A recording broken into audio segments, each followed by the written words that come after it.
टिहरी झील में water sports cup के रोमांच का आगाज। सीएम धामी ने किया एशियाई चैंपियनशिप और ओलंपिक क्वालिफाइंग का शुभारंभ। देश भर से 300 खिलाड़ी लेंगे हिस्सा। नए साल में बीजेपी कार्यकर्ताओं को मिल सकता है दायित्व। बीजेपी प्रदेश अध्यक्ष भट्ट ने दिए संकेत। प्रदेश प्रभारी से चर्चा के बाद सरकार को सौंपी जाएगी सूची।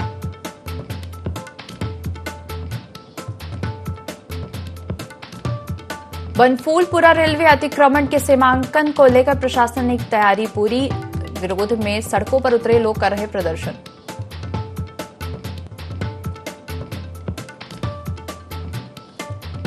और ड्रग इंस्पेक्टर अनीता भारती की कार्रवाई। हरिद्वार में सिडकुल पुलिस की सूचना पर मेडिकल स्टोर पर की छापामारी। प्रतिबंधित दवाई मिलने पर मेडिकल स्टोर को कराया बंद।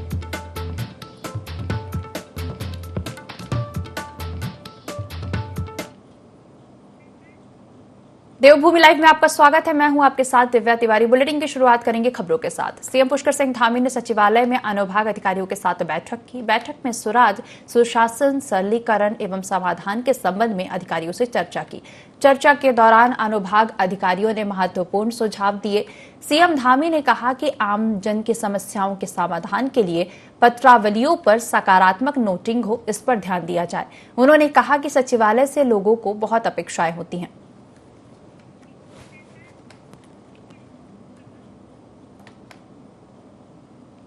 मुख्यमंत्री पुष्कर सिंह धामी को नित्यानंद स्वामी जनसेवा समिति ने स्वच्छ राजनीतिक सम्मान 2022 से सम्मानित किया। मुख्यमंत्री आवास स्थित मुख्य सेवक सदन में नित्यानंद स्वामी की 94वीं जयंती पर मुख्यमंत्री को सम्मानित किया गया। साथ ही संगीत, शिक्षा, उद्योग, चिकित्सा एवं सांस्कृतिक संपदा से जुड़े 5 लोगों को उत्तराखंड गौरव से सम्मानित किया गया। देश के पहले मुख्यमंत्री रहे नित्यानंद स्वामी को नमन करते हुए मुख्यमंत्री पुष्कर सिंह धामी ने कहा कि समाज के अंतिम पायदान पर खड़े व्यक्ति तक सेवा प्रदान करने की उनकी संकल्पबद्धता अभूतपूर्व थी। एक वकील के रूप में हो या एक सामाजिक कार्यकर्ता के रूप में हो या फिर एक मुख्यमंत्री के रूप में, उनका जीवन हम सभी के लिए एक प्रेरणा पुंज के समान है। मुख्यमंत्री ने कहा कि उत्तराखंड के प्रथम मुख्यमंत्री होते हुए उन्होंने अंत्योदय के विचार को अपने कार्यों के माध्यम से सिद्ध किया। शैक्षणिक व्यवस्था में सुधार, स्वास्थ्य सेवाओं का विकास और सैनिकों के हित के लिए उन्होंने अभूतपूर्व कार्य किए। उत्तराखंड की सांस्कृतिक विरासत पर विशेष ध्यान देते हुए उन्होंने उत्तराखंड के राज्य चिन्हों को स्थापित कर संपूर्ण देश में उत्तराखंड की एक विशिष्ट पहचान बनाई।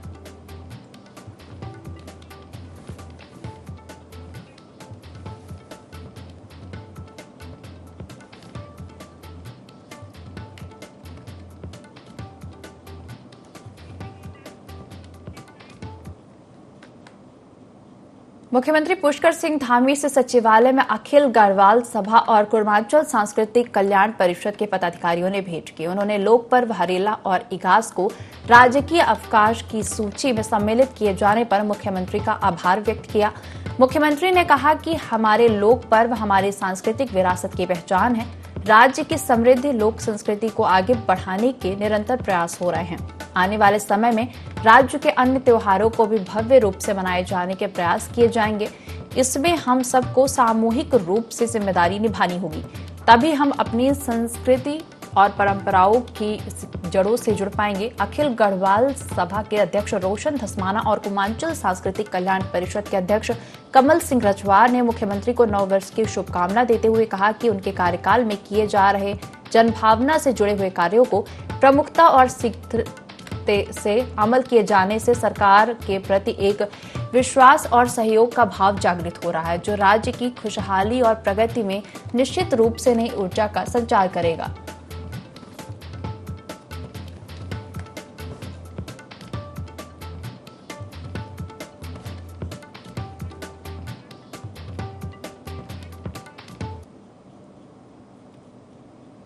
राज्यपाल लेफ्टिनेंट जनरल गुरमीत सिंह ने राजभवन के 25 अधिकारियों और कर्मचारियों को उनके उत्कृष्ट कार्यों के लिए सम्मानित किया। इस अवसर पर उन्होंने सम्मानित होने वाले अधिकारियों एवं कर्मचारियों को बधाई देते हुए कहा कि यह पुरस्कार आप लोगों के अपने कार्यों के प्रति ईमानदारी और निष्ठा का परिणाम है। राज्यपाल ने कहा कि जिस लगन और कर्तव्य निष्ठा के साथ आपके द्वारा कार्य किया गया है, उसे निरंतर जारी रखें। पुरस्कृत होने के बाद सभी की जिम्मेदारी और अधिक बढ़ गई है। राज्यपाल ने कहा कि राजभवन पूरे प्रदेश का प्रतिनिधित्व करता है, जिसमें अधिकारियों और कर्मचारियों की कार्यशैली बेहद महत्वपूर्ण हो जाती है। उन्होंने कहा कि अपने कार्यों के प्रति पूरी निष्ठा और सजगता से ही इस राजभवन की अच्छी छवि जनता के सामने जाएगी। उन्होंने कहा कि आप सभी दूसरे अधिकारियों और कर्मचारियों के लिए उदाहरण हैं। उन्होंने इसी लगन और मेहनत से कार्य करने का आह्वान किया। राज्यपाल ने यह भी कहा कि हमें अपने दिए गए दायित्वों एवं कर्तव्यों के प्रति बेहद सजग होने की जरूरत है। टीम भावना से कार्य करते हुए अपने कार्यों में गुणवत्ता और निखार लाने का प्रयास करें।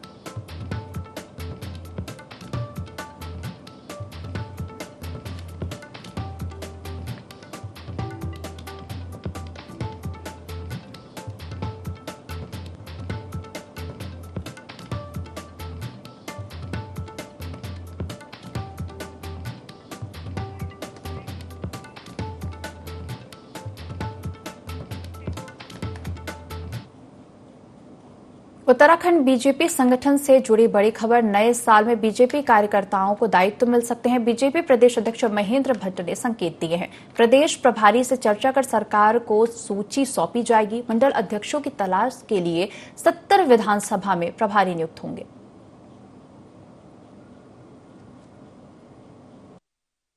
मुझे बताते हुए खुशी है कि बहुत जल्दी हम लोग अपने संगठन के विस्तार को आगे बढ़ा रहे हैं।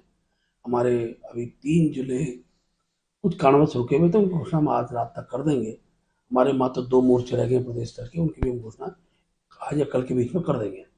इसके बाद हमारे मंडलों के संगठन के विस्तार के लिए हमने प्रदेश की टीम बना दी। वो टीमें सभी विधानसभाओं में जाएंगी, मंडल का पैनल आएगा। मुझे बताते खुशी, हम 10 जनवरी तक अपने मंडल अध्यक्षों की घोषणा कर देंगे। जहाँ तक सरकार के दायित्व का विषय है, उसमें हमने लगभग 2 स्तर पर हमारी बैठक हो चुकी है। अभी हमारे जो प्रदेश के प्रभारी हैं दुष्यंत गौतम जी, उनके साथ हमारी बैठक प्रस्तावित है। उस बैठक के बाद सूची सरकार को दे देंगे। खटीमा के पचपेड़ा कंचनपुरी में ग्रामीणों ने तहसीलदार को ज्ञापन सौंपकर सरकारी नाले से अतिक्रमण हटवाने की मांग की। दरअसल गांव में स्थित सरकारी नाले से गंदा पानी और बरसात के पानी की निकासी होती थी, जिसको गांव के ही कुछ लोगों ने अतिक्रमण कर अवरुद्ध कर दिया, जिससे अब गंदा पानी सड़क पर और फसलों में जाकर नुकसान पहुंचा रहा है, जिससे ग्रामीणों में भारी आक्रोश है। तहसीलदार शुभांगिनी ने इस मामले में बताया कि सरकारी नाले पर अतिक्रमण के संबंध में जांच कर कार्रवाई की जाएगी। यहाँ पर अभी कुछ काश्तकारों द्वारा शिकायत की गई है कि ग्राम प्रधान के माध्यम से जो नाला वहाँ पर खुदवाया जा रहा है, वहाँ पर जो काश्तकारों के खेत हैं उनको नुकसान होने की संभावना है। तो उसी के क्रम में नायब तहसीलदार खटीमा और साथ ही जो स्थानीय राजस्व उपरीक्षक है उन्हें मौके पर भेजा गया है। जाँच करने उसमें कार्रवाई की जाएगी।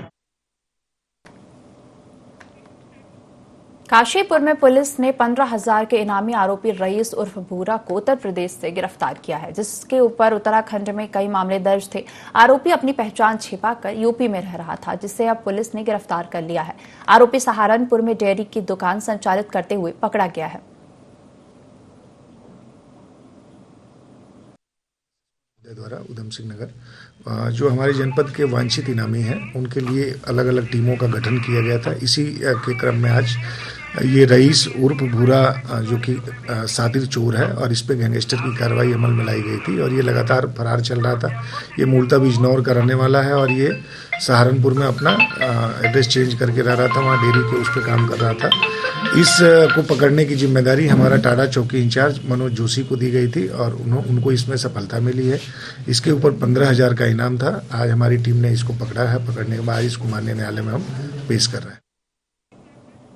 लोहाघाट में मंदिरों में चोरी की घटना रुकने का नाम नहीं ले रही है। चोरों ने एक बार फिर से चंपावत जिले के बाराकोट ब्लॉक के भूमिया मंदिर में हाथ साफ कर हजारों रुपए के जेवर और बर्तन चुरा लिया, जिस कारण क्षेत्र की जनता में काफी आक्रोश है। आक्रोशित छोलापे गांव के ग्रामीणों ने ग्राम प्रधान कैलाश चंद्र पंत के नेतृत्व में लोहाघाट की एसडीएम रिंकू बिष्ट को ज्ञापन देकर जल्द से जल्द चोरी की घटना का पर्दाफाश कर चोरों को पकड़ने की मांग की। ग्रामीणों का कहना है कि मंदिरों में लगातार चोरी हो रही है, लेकिन पुलिस चोरी का खुलासा करने में नाकाम है। अधिकारी जी को इसके बारे में एफआईआर दे दी है और हमारे गांव में कम से कम कुछ भी नहीं तो 6-7 बार ये चोरी की वारदात हो गई है, जिसमें अभी तक कोई खुलासा नहीं हुआ है। और हमारे गांव में इस चोरी के माहौल से आदमी पलायन भी कर रहे हैं और बहुत भय का माहौल बना हुआ है, और जिसके कारण बुजुर्ग आदमी घर में रहने को बेबस हैं। प्रशासन से ये मांग है कि जल्दी से जल्दी हमको न्याय दिलाया जाए और चोरों को पकड़ाया जाए। राष्ट्रीय पुरानी पेंशन बहाली संयुक्त मोर्चा 8 जनवरी सीएम आवास का घेराव करेगी, जिसकी घोषणा कर्णप्रयाग हुंकार रैली में की गई थी।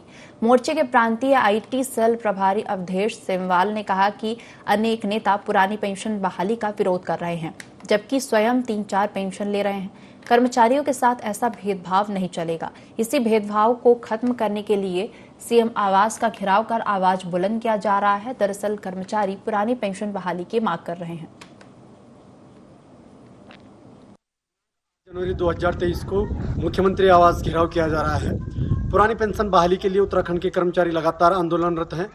हाल ही में कर्णप्रयाग हुंकार रैली के माध्यम से पुरानी पेंशन बहाली का संदेश दिया गया।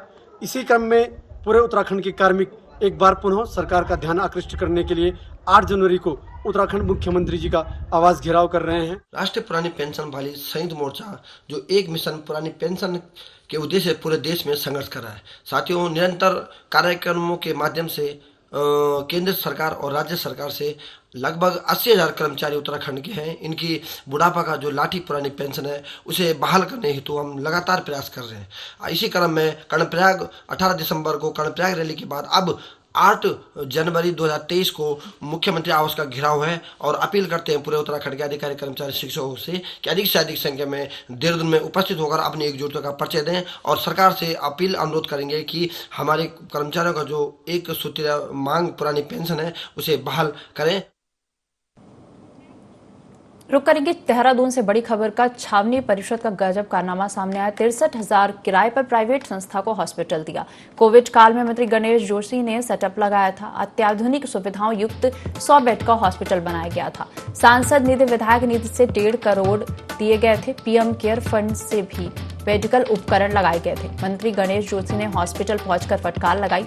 छावनी परिषद के सीईओ को फटकार लगाई और सीएमओ को जांच के आदेश दिए। देहरादून से बड़ी खबर हम आपको बताने, जहां छावनी परिषद का गजब कारनामा सामने आया। 63,000 किराए पर प्राइवेट संस्था को हॉस्पिटल दिया। कोविड काल में मंत्री गणेश जोशी ने सेटअप लगाया था। अत्याधुनिक सुविधाओं युक्त 100 बेड का हॉस्पिटल बनाया गया था। सांसद निधि, विधायक निधि से 1.5 करोड़ रुपए दिए गए थे। पीएम केयर फंड से भी मेडिकल उपकरण लगाए गए थे। मंत्री गणेश जोशी ने हॉस्पिटल पहुंचकर फटकार लगाई।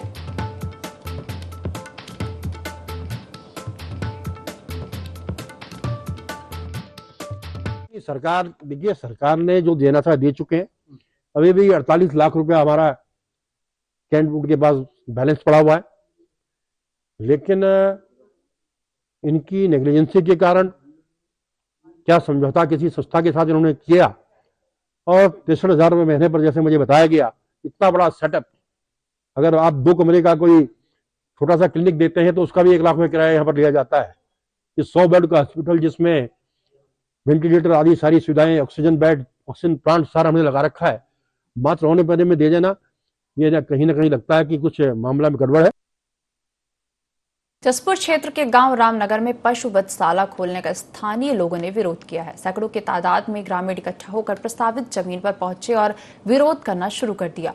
ग्रामीणों का कहना है कि अगर यहां पर पशु वधशाला खोला गया तो आंदोलन किया जाएगा। दरअसल 30 अक्टूबर को यहां पर पशु वधशाला खोलने की मांग को लेकर ज्ञापन सौंपा गया था, जिस पर राजस्व विभाग की टीम आज सर्वे करने पहुंची थी। जमशीदा बेगम द्वारा एक एप्लीकेशन दी गई थी यहाँ पे सिलेक्टर हाउस खोलने के, उसमें जो कि हम लोगों ने उस समय भी विरोध किया था, तो उस समय ये जांच रुक गई थी। कल महोदय एसडीएम महोदय द्वारा एक लेटर जारी हुआ कि यहाँ का एक टीम गठित करके इसका निरीक्षण कराया जा रहा है। सब जने यहाँ पे गाँव के लोग यहाँ पे पहुँचे, लेकिन यहाँ पे अधिकारियों द्वारा वो सर्वे कैंसिल कर दिया गया। यहाँ पे हम किसी भी स्थिति में सिलेक्टर हाउस नहीं बनने देंगे, चाहे हमें कुछ भी करना पड़ेगा, चाहे इसके लिए हमें कितना बड़ा आंदोलन करना पड़ेगा। प्रस्तावित वो स्थान है जहाँ पर बूचड़खाने का योजना बनाने की है। तो पहले भी यहाँ ये विषय आया था, आज फिर एक जांच टीम यहाँ आने वाली थी।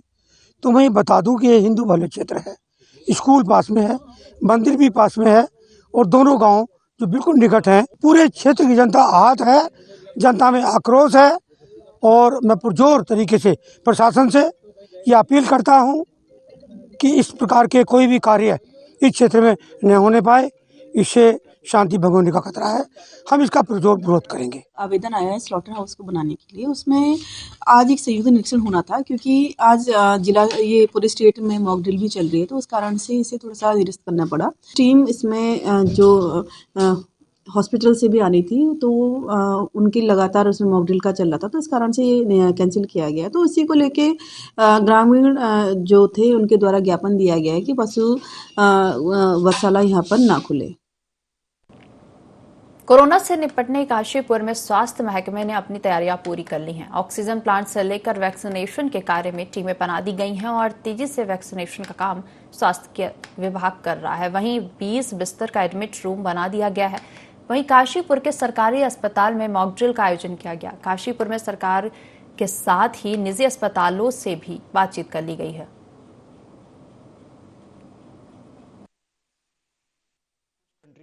कोविड का फिर से मतलब एपिडेमिक एक बड़े स्केल पे, लार्ज स्केल पे हो रहा है, जैसे चाइना है, जापान है, कोरियाज हैं। तो हमारे यहाँ भी लगातार उसको देखते हुए तैयारियां ज़ोरों शोरों से शुरू हैं। आज मॉक ड्रिल भी है पूरे देश में और वैक्सीनेशन और जितने भी मेडिसिन्स हैं वो सब तैयार हमें रखने हैं, सारी हमारे पास हैं। वेंटिलेटर्स, ऑक्सीजन्स, ये सब हमें इंटैक्ट रखना है। देश के अंदर एक बार फिर कोरोना ने अपनी दस्तक देनी शुरू कर दी है, जिसके बाद केंद्र सरकार हो या फिर राज्य सरकार लगातार एडवाइजरी जारी कर रही, स्वास्थ्य महकमा को अलर्ट रहने के लिए निर्देश जारी कर दिए, जिसके बाद काशीपुर में भी स्वास्थ्य महकमा अलर्ट दिखाई दे रहा है। और लगातार स्वास्थ्य महकमे की अगर बात करी जाए तो काशीपुर के तो लगातार जिस तरीके से स्वास्थ्य महकमा ऑक्सीजन प्लांट हो या फिर कोविड के मरीजों को एडमिट करने की व्यवस्था पूर्णतः कर ली गई है और साथ ही वैक्सीनेशन का काम स्वास्थ्य विभाग द्वारा कराया जा रहा है। बस अब देखने वाली बात होगी कि केंद्र सरकार और राज्य सरकार की ये कोशिशें कितना रंग लाती हैं और कोविड पर, कोरोना वायरस पर कितना असर लाती है और कितना कंट्रोल कर पाती हैं। अजहर मलिक, काशीपुर। देश भर में कोरोना की तैयारियों को परखने के लिए मॉक ड्रिल का आयोजन किया गया। उत्तरकाशी में मॉक ड्रिल का आयोजन किया गया। जिलाधिकारी अभिषेक रोहेला जिला अस्पताल का निरीक्षण करने पहुंचे। जिलाधिकारी ने जनता से अपील करते हुए कहा कि कोविड-19 के नए वेरिएंट को लेकर कतई भी घबराने की आवश्यकता नहीं है, सिर्फ सतर्क रहें। सरकार और स्वास्थ्य विभाग द्वारा जारी गाइडलाइन और दिशा निर्देशों का अनुपालन किया जाए। जिला अस्पताल के कोविड की जो सुविधाएं हैं यहाँ पर उनका निरीक्षण किया गया है और अस्पताल प्रबंधन को निर्देशित किया गया है कि जितनी भी कोविड से संबंधित यहाँ सुविधाएं हैं, ऑक्सीजन प्लांट हैं, बेड्स हैं, लैब हैं, उनका मेंटेनेंस तुरंत कर लिया जाए और एक मॉक ड्रिल जैसा यहाँ पे सभी हमारे जो चिकित्सा कर्मी हैं उनके लिए भी आयोजित कराया जाएगा। और वर्तमान में स्थिति ठीक है, कुछ चीज़ों को छोड़ के बाकी हमारी जो सुविधाएं हैं वो सभी काम कर रही हैं और जल्दी हम जो कमियां हैं उनको भी दुरुस्त कर लेंगे। श्यामपुर में पूस मेले का आयोजन किया गया। मेले में स्व सहायता समूह की महिलाओं द्वारा तरह तरह के स्टॉल लगाए गए। मेले में पहुंचे लोगों को उत्तराखंडी पकवान की महक भी लेने को मिली। यहां प्रतिज्ञा महिला ग्राम संगठन की ओर से पूस मेले का आयोजन किया गया। मेले में बतौर विशिष्ट अतिथि जिला पंचायत अध्यक्ष मधु चौहान शिरकत करने पहुंची। वहीं बतौर मुख्य अतिथि हरिद्वार सांसद डॉक्टर रमेश पोखरियाल निशंक पहुंचे। रिबन काटकर मुख्य अतिथि ने कार्यक्रम का शुभारंभ किया।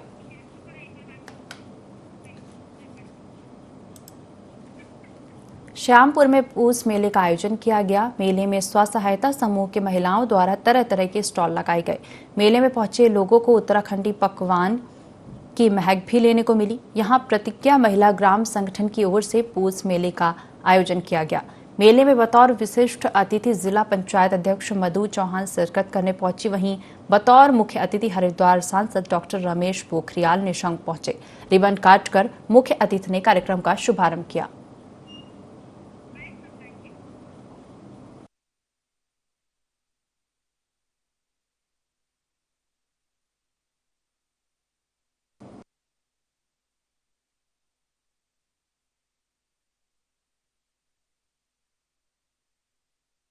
कितना खूबसूरत ये कार्यक्रम है और हमारी इस जिले की प्रथम नागरिक जिला पंचायत अध्यक्ष भी मधु, उसके नेतृत्व में पूरा जिला बहुत अच्छी तरीके से बहुत तेजी से आगे बढ़ रहा है। आज ये मेला लगाया है, ये रोजगार मेला है, स्वरोजगार मेला है। संगठन का जो ये सहायता समूह अपनी अपनी सहायता समूह क्या क्या कर सकते हैं उसका एक भव्य मेला है। आपने देखा होगा, उसका आनंद भी लिया होगा। आज का ये मेला बहुत ही सफलता मेला है और मैं शुभकामना देने के लिए आया हूँ सभी बहनों को कि वो इसको इस गतिशीलता को और आगे बढ़ाएं और वो पूरे जिले में एक अच्छा उदाहरण बन करके और स्वरोजगार और जो आत्मनिर्भर भारत का जो रास्ता है उस रास्ते की रीढ़ बन करके और आगे बढ़े। इस बुलेटिन में फिलहाल इतना ही। बने रहिए IND 24 के साथ।